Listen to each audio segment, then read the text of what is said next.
হযরত নূহ আলাইহিস সালাম 1000 বছর দুনিয়াতে বেঁচে ছিলেন। তিনি যেই ঘরটিতে থাকতেন সেই ঘরটি এতটাই ছোট ছিল, যখন তিনি শুতে যেতেন তার অর্ধেক শরীর থাকতো ঘরের ভেতরে আর অর্ধেক শরীর থাকতো ঘরের বাহিরে।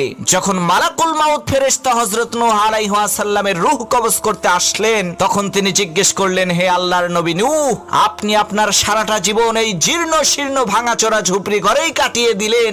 আপনি চাইলে তো উন্নত মানের বিলাসবহুল একটি ঘর তৈরি করতে পারতেন, কিন্তু কেন তা আপনি করেননি? তখন নূহ আলাইহিস সালাম বললেন, হে আল্লাহর শক্তিশালী ফেরেশতা মালাকুল মাউত, আমি আমার জীবনের শুরু লগ্ন থেকে আজ পর্যন্ত শুধুমাত্র তোমার আসার অপেক্ষার প্রহর গুনতে গুনতে আমি আমার এই 1000 বছরের ছোট্ট এই জীবনকে কাটিয়ে দিয়েছি। তখন মালাকুল মাউত বলল, হুজুর, এমন একটা জামানা আসবে যেই জামানার মানুষেরা 100 বছরের কম সময় হায়াত পাবে, কিন্তু তারা ওই বিশাল পাহাড়ের মতো আকাশচুম্বী আলিশান বাড়ি নির্মাণ করবে। তখন নূহ আলাইহিস সালাম বললেন, আহারে, আমি যদি ওই জামানায় থাকতাম তাহলে আমি আমার কপাল সেজদা থেকে কখনোই উঠাতাম না। আমার জীবনের সবটুকু সময় আমি মহান রবের কুদরতি পায়ে সেজদা দিয়েই কাটিয়ে দিতাম।